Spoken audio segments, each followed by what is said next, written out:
दोस्तों, आज हम भगवान गणपति जी की उपासना का रहस्य जानेंगे। रोजाना डेली रूटीन में हम भगवान गणेश की उपासना अवश्य करते हैं, लेकिन इसके अतिरिक्त कोई भी नया कार्य जब हम प्रारंभ करते हैं या फिर हमारे घर में जब भी कभी कोई शुभ कार्य होता है, तब भगवान गणेश का ही सर्वप्रथम पूजन किया जाता है। वास्तव में भगवान गणेश की प्रथम पूजा का कारण यह है कि भगवान गणेश को बुद्धि का देवता माना गया है। कहने का मतलब यह है कि भगवान गणेश व्यवहारिक बुद्धि प्रदान करने वाले देवता हैं कि हमें कैसे समाज में व्यवहार करना है, कैसे अपने परिवार में व्यवहार करना है, या फिर हमें धन प्राप्ति कैसे करनी है। ये सभी बातें हमें भगवान गणेश से ही सीखने को मिलती हैं, क्योंकि व्यवहारिक बुद्धि के बिना किसी भी कार्य को पूरा कर पाना बहुत ही कठिन होता है।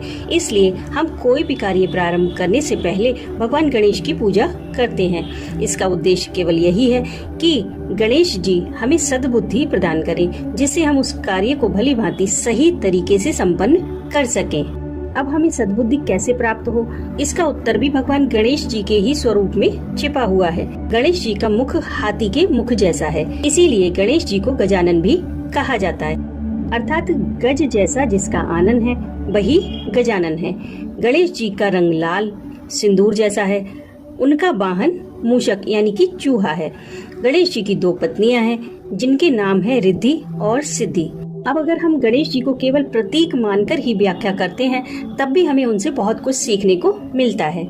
इस विश्व का सबसे अधिक शक्तिशाली पशु हाथी है। हाथी से अन्य सभी पशु जैसे शेर, चीता, भालू आदि सभी घबराते हैं। इसके अतिरिक्त हाथी बहुत ही अधिक दयालु और सीधा जानवर होता है। वह प्रसन्नचित्त रहने वाला और आश्चर्यजनक स्मरण शक्ति से संपन्न होता है।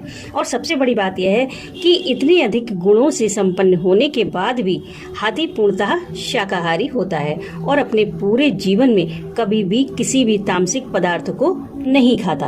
अब बात करते हैं सिंदूर की। सिंदूर शुद्धता, पवित्रता, ईमानदारी, कर्तव्य निष्ठा, परिश्रम, आत्मबल, तेज, शक्ति आदि का प्रतीक होता है। इसी कारण हनुमान जी को भी सिंदूर चढ़ाया जाता है।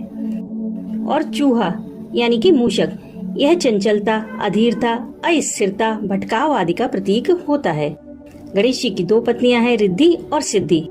वे संपन्नता, धन, वैभव, खुशहाली और सुख शांति की प्रतीक हैं। इस प्रकार से गणेश जी के माध्यम से यह समझाया जाता है कि मनुष्य का मन चंचल और अस्थिर होता है, इसीलिए मनुष्य प्रगति नहीं कर पाता।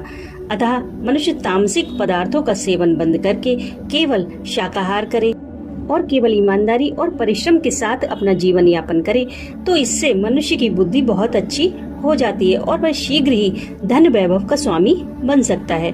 प्रत्येक नया कार्य करते समय हम गणेश जी की प्रथम पूजा करके इसी तथ्य को स्मरण करने का प्रयास करते हैं। इसी कारण दीपावली पर भी माता लक्ष्मी के साथ साथ गणेश जी की पूजा की जाती है। इसका कारण सिर्फ यही है कि लक्ष्मी जी धन की देवी हैं और उनका वाहन उल्लू है, जिसे दिन में दिखाई नहीं देता बल्कि रात को दिखाई देता है। अतः उल्लू पाप का प्रतीक है। इसका मतलब यही है कि जब मनुष्य के पास अपार धन हो जाता है तो उसका मन पाप कर्मों में प्रवृत्त होने लगता है। इसीलिए हम लक्ष्मी जी के साथ साथ गणेश जी की पूजा करके यह कामना करते हैं कि हमारे पास धन तो आए, लेकिन उसके साथ साथ उस धन का सदुपयोग करने की सद्बुद्धि भी आए, ताकि धन पाकर हम पाप कर्मों में प्रवृत्त ना हो। कुछ लोगों का मानना है कि सरस्वती देवी बुद्धि की देवी हैं, लेकिन यह बात बिल्कुल गलत है। वास्तव में सरस्वती देवी ज्ञान की देवी है। वह ज्ञान जो हमें पाठ्य पुस्तकों से, ग्रंथों से या फिर विद्यालयों में प्राप्त होता है। इसीलिए अनेक विद्यालयों में पढ़ाई शुरू करने से पहले माता सरस्वती की पूजा की जाती है, जबकि गणेश जी बुद्धि के देवता हैं, जो बुद्धि हमें परिवार और समाज के माध्यम से दैनिक जीवन में विभिन्न लोगों से व्यवहार करते समय प्राप्त होती है। इसीलिए हमें कभी भी कोई भी कार्य शुरू करने से पहले भगवान गणेश का पूजन अवश्य करना चाहिए, क्योंकि धन हम तभी कमा पाएंगे जब हमारी बुद्धि ठीक होगी। और अगर धन आ भी गया तब भी हमें बुद्धि की आवश्यकता होती है, क्योंकि धन हमारा किसी गलत काम में ना लगने पाए। क्योंकि लक्ष्मी जी बहुत चंचल होती हैं और गणेश जी बुद्धि के देवता हैं। अगर हमें उस लक्ष्मी को रोकना है तो हमें बुद्धि की आवश्यकता होती है। और वह बुद्धि हमें गणेश जी से प्राप्त होती है। इसलिए इस गणेश चतुर्थी पर भगवान गणेश की विधि विधान से पूजा करके उन्हें प्रसन्न कीजिए, ताकि आपके परिवार पर उनकी कृपा हमेशा बनी रहे।